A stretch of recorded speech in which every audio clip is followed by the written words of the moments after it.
This is a Sports Catastrophe production. Hey there, hello there, ho there. It's Jeff Cardone. Welcome you to another Sports Catastrophe on this day. And on this day, April 15th, 1947, Jackie Robinson broke the color barrier. The unofficial color barrier that basically baseball was going under with segregation and all that stuff.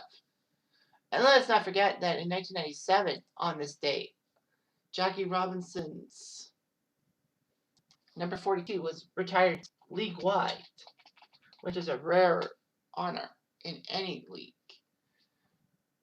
Football doesn't have a number retired by all the teams. Basketball doesn't have a universal retired number. Hockey does, with Wayne Gretzky's 99. But anyway, yeah. Jackie Robinson was a legend.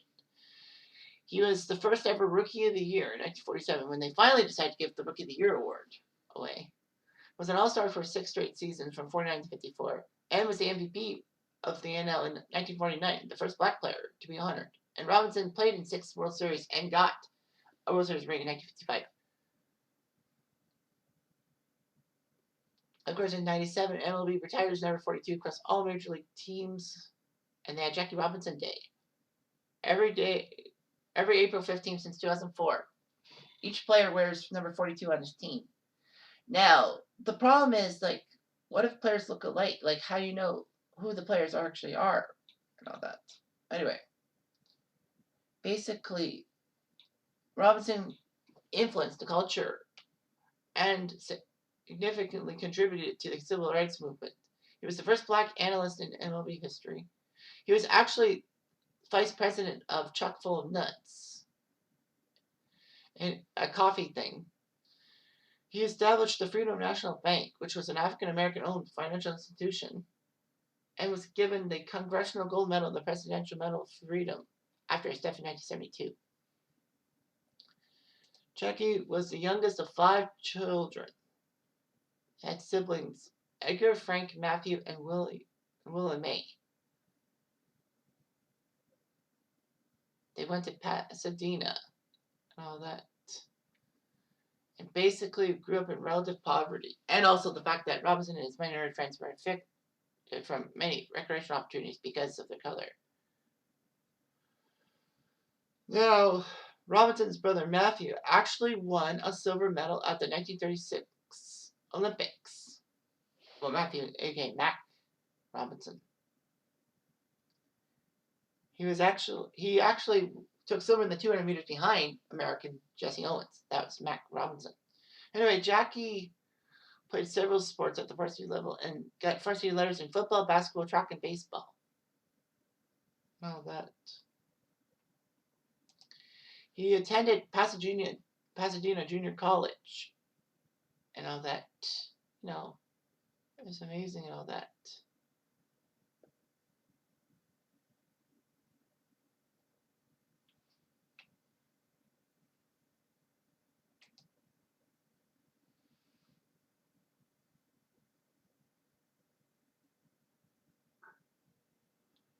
Anyway, Jackie decided to transfer from Pasadena Junior College and try out at the University of California, LA. Well, UCLA. So he enrolled at UCLA and was the first athlete, black or white, to win varsity letters in 4 sports: baseball, basketball, football, and track. He was part of the 1939 UCLA football team that broke a lot of barriers because 3 of the 4 black players were part of the backfield, and it was amazing. UCLA was made to be the most integrated team ever.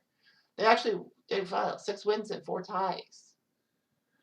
Jackie won the long jump at the 1940 NCAA tournament. In fact, baseball was Robinson's quote-unquote worst sport. Robinson would meet his future wife, Rachel Ism, who's still alive, and she's almost 100 years old. She's born 1922. Wow. Robinson left college close to graduation and all that. Robinson wanted to have a football career, but World War II ended it, and he was drafted into the military and all that.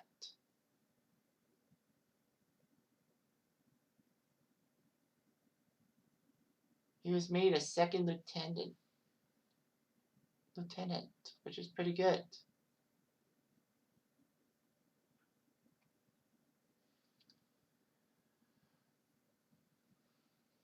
But on July 6, 1944, his military career was derailed. Robinson boarded an army bus, but the army said that he had to go to the back of the line, back of the bus, and Robinson refused. The driver did back down, but he summoned the military police. All that.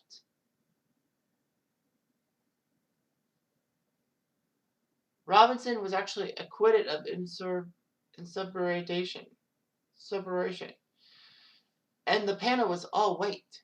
But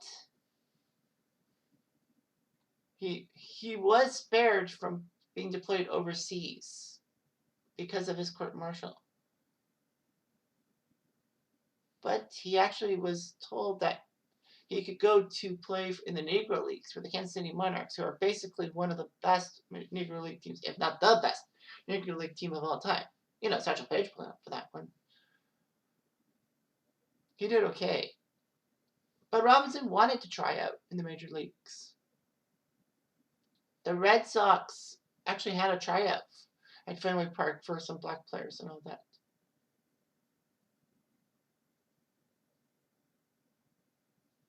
You know, fans gave him racial epithets at the tryout, and Robinson was discouraged. The worst part of that is that Boston ended up being the last of the 16 original teams to integrate. Really? You may ask. Yep, it's true. However, Branch Rickey was interested in signing a black ball player. He was GM of the Brooklyn Dodgers. And it said that Jackie would look good, and said that Jackie could be assigned to Brooklyn's minor league team, or the International League, if you team, the Montreal Royals. But Rickey wanted to make sure that Robinson could have the courage not to fight back after being attacked by racial stuff and all that. Thankfully, Robinson convinced Rickey of this stuff, and Rickey said basically that Jackie could do it. So they signed a contract and all that. So before the 1946 season, Jackie Robinson got married, and now he's with the Montreal Royals. Saying that, you know, he's a AAA player. And of course, this was, you know, Canada, where racism isn't as prevalent, but it's still talked about. But anyway, there was a lot of problems and all that. He had spring training. However, when he came to Montreal, he did very well and all that. You got to watch the Heritage Minute following Jackie Robinson. It's quite good and all that. Thankfully, though, the Montreal fan base enthusiastically supported Robinson.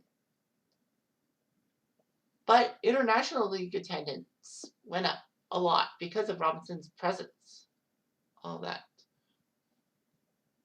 The Dodgers called Robinson up to the major leagues. And Robinson was basically a first baseman with Eddie Stanky at second base. All that. He was 28 when he made his major league debut, which was kind of relatively advanced. But, you know, Jackie had a lot of problems. There was a positive reaction, but negatively, the fans were of no help, of course. What was even worse is that there were some Dodger teammates to sign a petition, but Pee Wee Reese, as captain, ripped it up, saying, yeah, right. You know, the Dodgers had troubles. However, when the Phillies manager called Robinson the N-word, a week after his debut, it actually solidified and united the Dodgers. Robinson did pretty good for himself, winning the Major League Rookie of the Year. The first 3 years, the Rookie of the Year would be going to the best player of both, of the league. But unfortunately, AL and NL was not separated. However, Jackie Robinson ended up winning MVP in 1949. There were a lot of black players who entered the major leagues after Robinson. Larry Doby broke the AL color barrier just 11 weeks after Robinson. Satchel Paige played for Cleveland alongside Doby. And the Dodgers had some other black players, Roy Campanella and Don Newcomb, among others.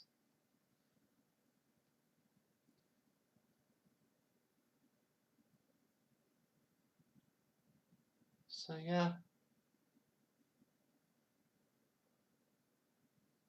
He didn't bat that well in 1948, but he turned to a Pfizer and former hitting star George Seisler for batting help. And Seisler taught Robinson to anticipate a fastball. And Robinson's batting average went from 296 to 342 in a fraction of 1 year, and he won the MVP. Oh, that.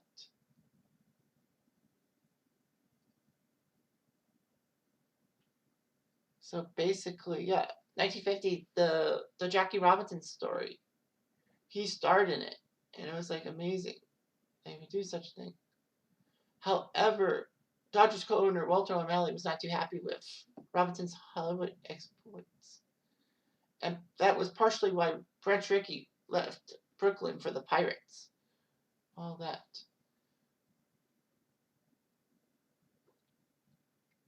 Jackie would become a giant star and all that. And thankfully, in 1955, he won the World Series with the Dodgers and all that. He was 36 years old and didn't play in Game 7 of the World Series, which is weird, in 1955. Because Walter Alston wanted Gilliam at second and Don Hoke at third. Well, anyway, Robinson had the effects of diabetes and didn't feel like the prospect of professional baseball. He struck out to end Game 7 of the 1956 World Series. And the Dodgers traded him to the New York Giants for Dick Littlefield. However, Jackie Robinson didn't want to go to his arch rivals and all that. But Robinson's legacy, oh man, you really have to ask. He had a giant legacy for black players ever, and it was amazing.